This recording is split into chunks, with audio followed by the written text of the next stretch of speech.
blowing up something small into something big is a big problem for a lot of people. I think it's a big problem for a lot of companies. They take too long to decide things that don't really matter anyway. And so realizing that most things probably don't matter that much anyway is a good way to get going. Start making something. Don't sit around just talking about it. Don't just write a bunch of things down, make grand plans. No, start moving. Welcome to REWORK, a podcast by 37 Signals about the better way to work and run your business.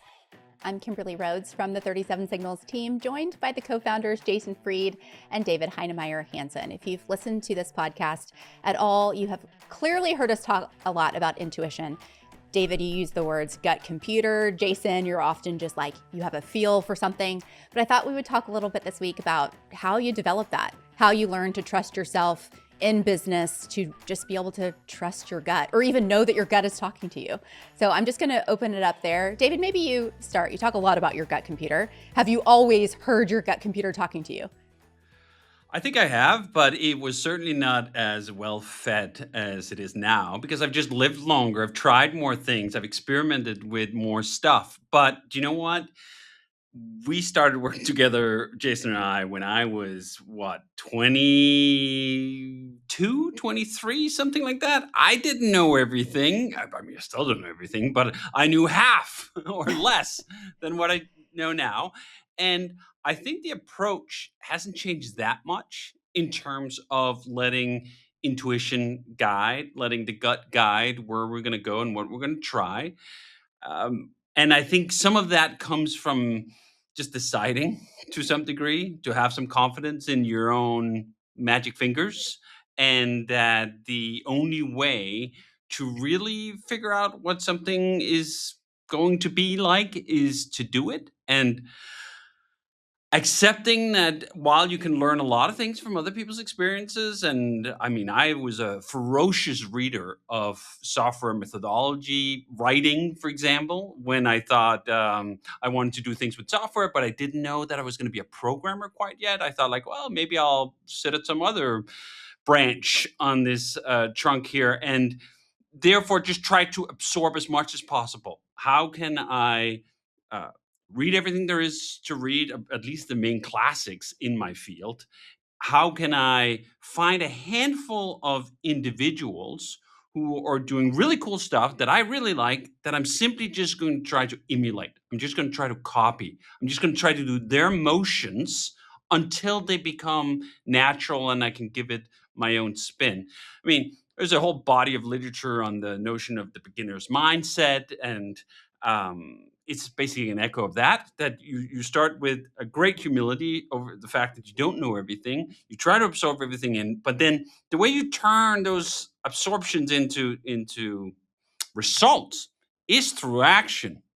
I have seen, and I think Jason had a write-up at one point about affliction, where you think like, no, I just need to read like 7 more blog posts about how to start a business. If I just read a little bit more about how to do this, if I read a little bit more about that, then I'll be ready.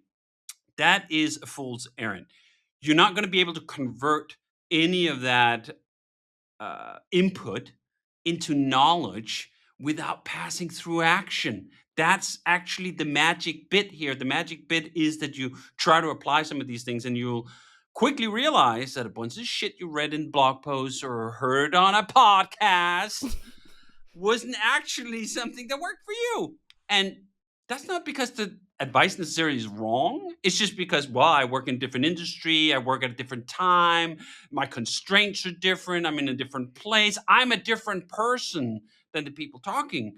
And that's the filtering process, right? Like that's sort of the digestive, to stay in the metaphor here, of what informs your gut and what turns your gut into this powerful computer that actually can analyze things and spit out good results that get you somewhere good. Practically, I think you just need to make a lot of decisions. That's all. I mean, decisions and then follow through, but like you got to make some calls. And if you only make 3 big decisions a year, it's going to take you 30 years to train your intuition, your gut. If you make 30 or 300 decisions a year, you're going to get there faster. You're going to feel things out, and you're going to know a quarter of them aren't going to make any sense. They aren't going to work. It doesn't matter. You want to make these things small enough that you can throw them away if they don't pan out. but you've got to practice. That's the practice, is like making decisions and making things smaller and smaller and smaller, so that you don't feel like there's this huge gravity behind everything, that if you get it wrong, it's you're screwed, it's over. So I would just say make a lot of small decisions along the way, and the smaller the better, actually, especially when you're getting started. You don't want to be paralyzed by this big decision that's going to make or break everything. And that's ultimately how you train it. You train it. It's like doing reps. It's no different, right? It's intuition is just a collection of decisions. Some you come from them, you find them somehow through you or whatever. You don't even know what influences you, but you've got to do the reps. You got to get the reps in. I think that's the only way to really begin to train this thing that you don't really even totally understand, but you have. Everyone has it. Everyone's got one of these things, and you get to know it by making decisions. And one of the things I see quite often is the hesitation of actually getting started on something real. This is why when we wrote our first book, it was literally called Getting Real. It was this concept, like, start making something. Don't sit around just talking about it. Don't just write a bunch of things down, make grand plans. No, start moving, start implementing, start building. And again, it's not that the first thing you're going to build is going to be the most amazing thing ever, or it is. By the way, when I look at the history of 37 Signals, like, Basecamp was not exactly the first thing, but like the second or third thing, right? Quite early, we actually hit upon the best idea this company has ever had. We encountered that not that long after we started working together, not that long after plowing into making things for ourselves, right? So the point is, you got to get real. You got to start making those decisions. And the way you start making those decisions is that you work on the, as we often refer to it, the epicenter of the idea, the epicenter of the app, the epicenter of the business, not the around stuff, not all the other things that you could set up or worry about. Do you know what? You're going to figure all that out if you get an epicenter correct enough that anyone gives a damn. That is currently, I mean, probably always was, but in this moment, the short supply. There is an endless supply now of capabilities. Nothing costs anything to get started. You can sign up for a Stripe account in 2 seconds, connect that to some vibe-coded app, and now you're in business doing SaaS, if you think that that's the thing you want to do, right? Like, all of the hurdles and obstacles that Jason and I faced when we were walking uphill in both directions in our bare feet in the snow in 2003, those things don't exist anymore. But now you have the other challenge, right? How do you make anyone give a damn when everything is happening in maximum velocity all of the time, right? Odds are probably that it's not the first strike that's going to do it, and you gotta get to making more stuff, making more epicenters, making more things you put in front of people, finding out what resonates, and then finding a way to put your spin on it, right? But making things, not thinking about things, not reading more things, not doing all the other stuff. You can do all that on the sides, right? But you gotta, in the center of things is you doing stuff, you making decisions, you implementing things, you building.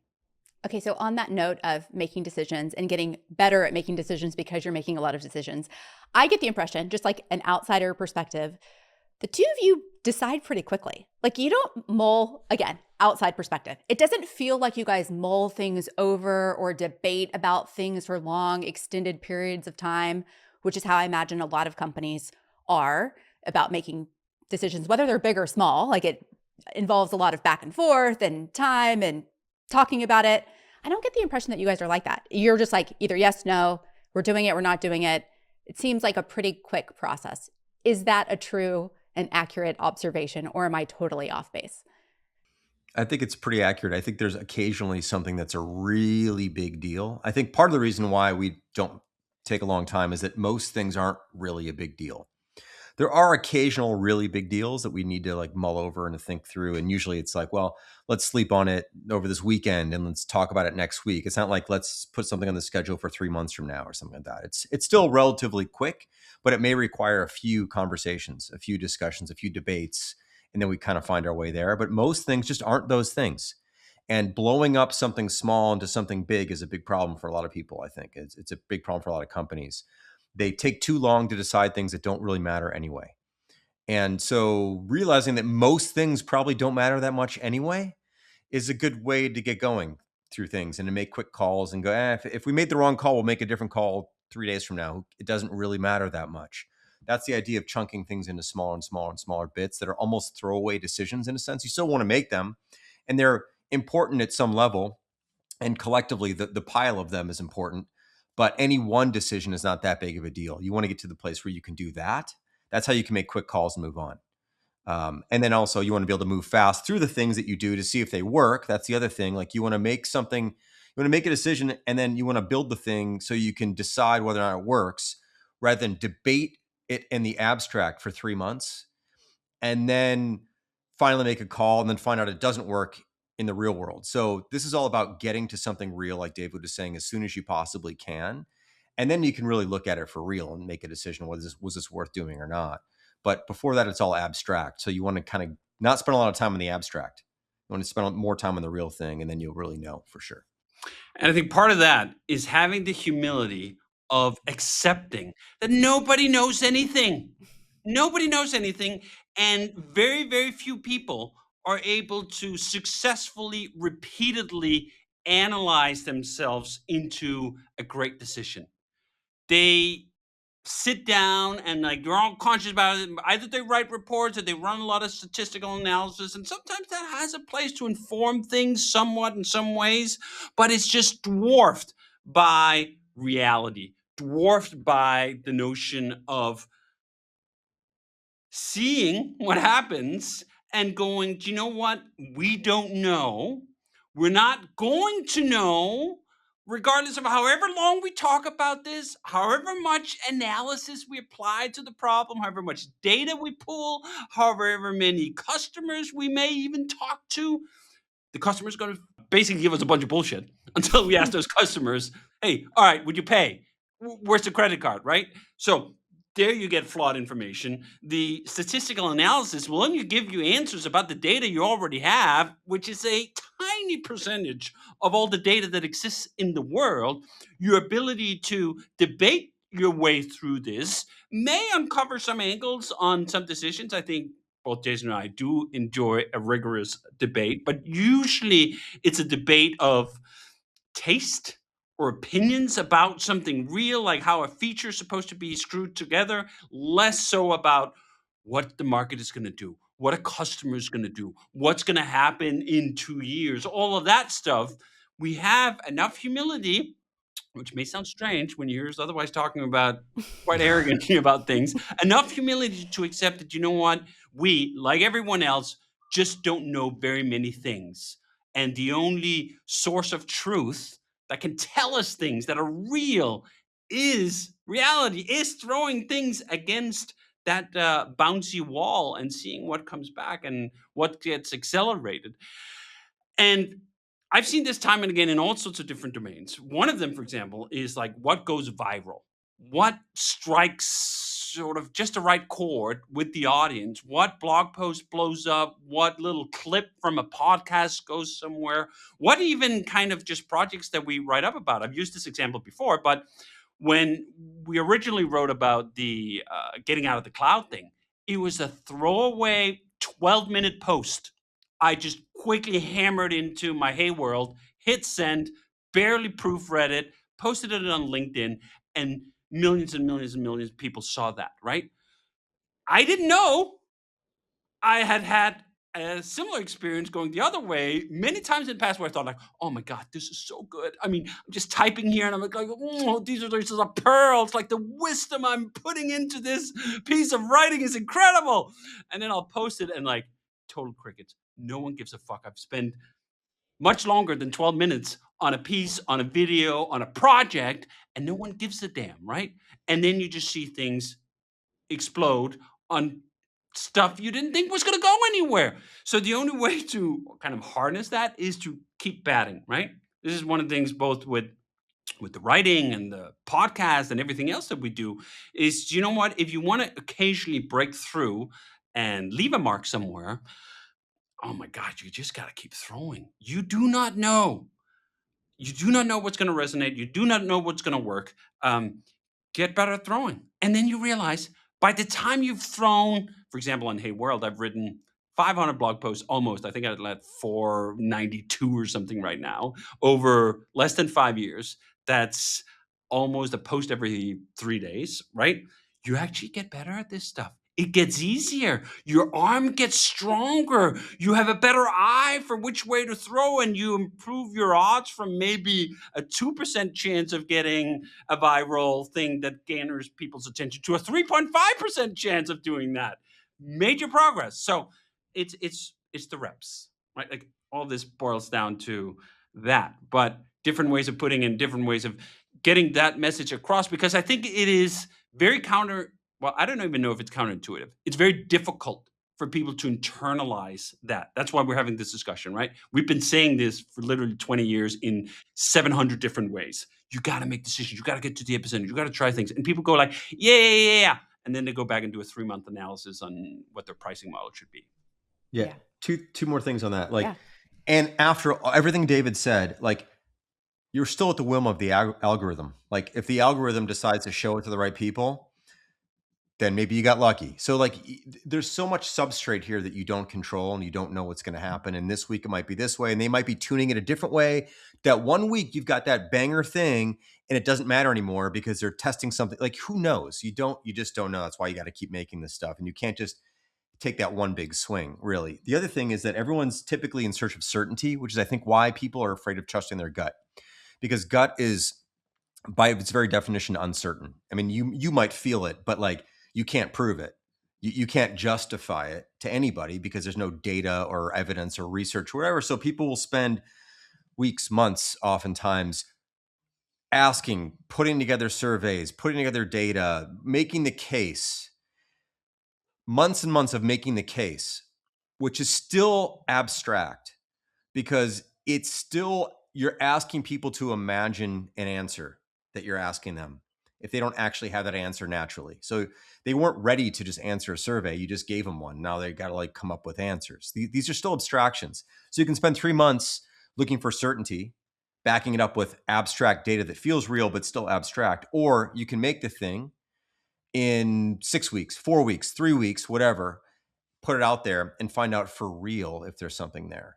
And then you can maybe take 3 swings within those 3 months and you'll end up in a much better place because you'll have some real stuff, real feedback from the real market and real people than you will just imagining what the right thing is going to do is going to be and then trying to do that thing then having one swing at that one moment when a million other variables are at play, where the ground is shifting and you don't even know it.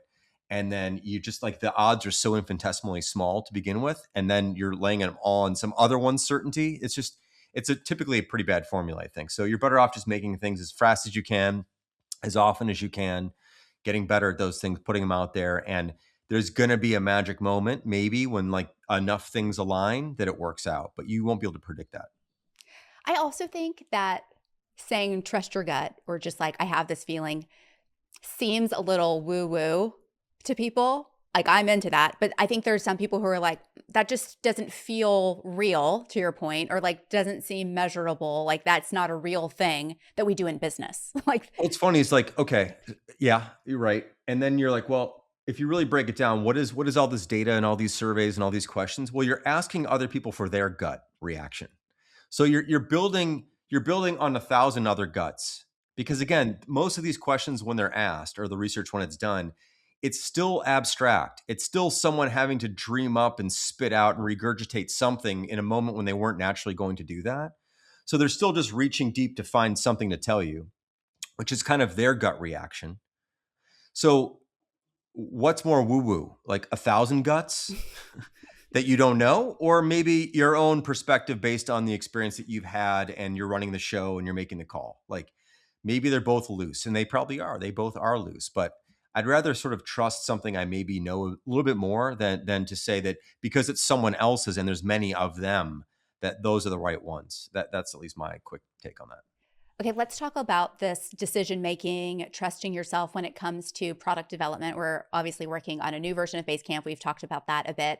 I know you guys have recently been going through the entire product. David kind of showing you some of the things that have been designed. Tell me how your gut computers are aligning. Like, do you guys always think the same things about the design and how things are working? Or are you sometimes like, my gut computer says this and yours says this, and now we have to make a decision or a compromise together about it? We definitely have different computers, which is important. You want to have different computers, like you need, I just wrote about this recently. Like the only way to polish something is with friction. You can't polish something unless there's friction. That's exactly what polish is. It's grit, and it can be big grit, small grit, combinations of grit at different times. But you've got to have friction to polish something, and that's why you want different perspectives. And it can be frustrating at times, and all the things. But this is all what it is. This is like how you kind of smooth this thing out.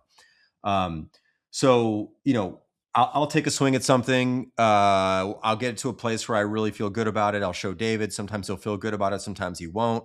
Sometimes he'll bring up points that I agree with. Sometimes he'll bring up points I disagree with. Sometimes he'll bring up points I initially disagree with and I sit with and I agree with. Like that's the process. And the process is like, here's the work. Here's what we've done. Here's the thing. Again, it's not abstract. Like when we're looking at something that's been built. And we always try to make sure we're looking at something that's been built. Otherwise, you get what's called this illusion of agreement or illusion of disagreement, which is when someone's describing something and you have to imagine that the other person's imagining what you're imagining, and they can see very clearly what you have in your head, and you can see what they have in their head, and you feel like you totally get it. That can happen sometimes. It depends what it is. But the more complicated thing it is, the more room there is for there to be disagreement that you don't actually see. You assume you're both on the same page. So I'm always trying to get to something real to show. And you're always putting your like delicate ego out there, like, well, here's this thing I made. I'm proud of it. What do you think? It's like, well, that's the friction. Like it's important. So, I think you need to have that, and you can't be afraid of the feedback. You may disagree, you may agree, you may agree later, you may disagree later, but it's all part of the polishing process. And I think it's incredibly important. I think designing something in pure isolation, you can do it, but it's actually quite hard to it probably won't turn out quite as well. In some cases it can, certainly can. This is all the variability in the world. Like there's always cases when it was perfectly done by some hermit on an island somewhere. But I think that I've found it to be very useful to get some friction involved and then figure out like what the best way to do this actually is. Yeah. I think this is also one of the key benefits and enjoyments of working with other people. If you do not have the friction, if everyone's like, yeah, that's amazing every single time to everything that you put out there, do you know what? You could just hire a parrot. They could tell you, you could teach that parrot, that's amazing, right? Like we kind of just came up with a bunch of parrots that can say that very well. I mean, this whole thing that AI is blowing smoke up your ass 24/7, I think is actually a lot of parroting. I think they can be steered in a better direction, but right now there's a lot of parroting going on, and humans have, at their best, a tendency to be better than that. Jason, you just wrote about that recently, where if you want a real argument with someone, if you want to provoke that friction, right now at least, it's easier to do so with humans. And I also think it's more satisfying. It's part of that exchange, part of like, all right, let's get all these computers, all these gut computers in a room, and like we'll start calculating together on a real piece of work in front of us. Because I'd say what I've found over the years, the most ferocious debates that Jason and I have had that felt perhaps the least productive was when we were the furthest away from the concrete app design, the concrete feature that's running. It was when we were extrapolating things, when we were speculating about whether our imaginary customers in our heads, what they would respond to, what they want out of the system. And then as we get more and more honed in on something real, I find that the friction's still going on there. We're still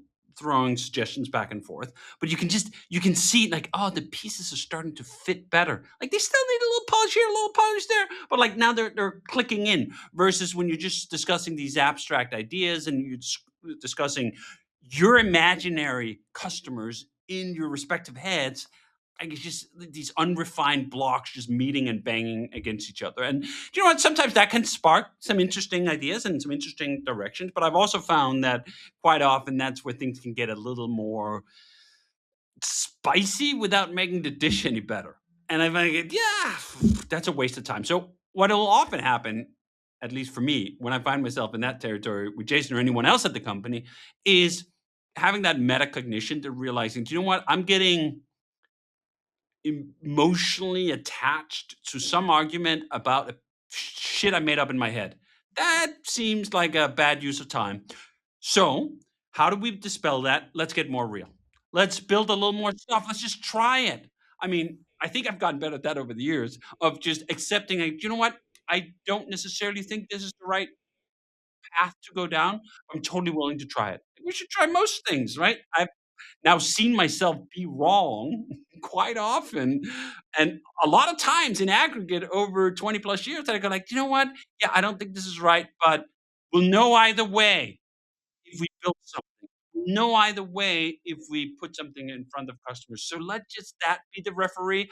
I don't have to be the final referee on everything. And I think once you get to that realization and actually having that confidence in yourself saying, "Do you know what? I have a lot of strong opinions about an awful many things, but occasionally they're wrong, and what I just want is something great.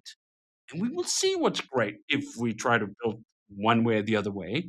And then next time, as we've talked about in the past too, Jason and I will trade. Like, all right, Jason really cares about how this one is made. Like, I just had some feedback on it, but I'm not that attached to it.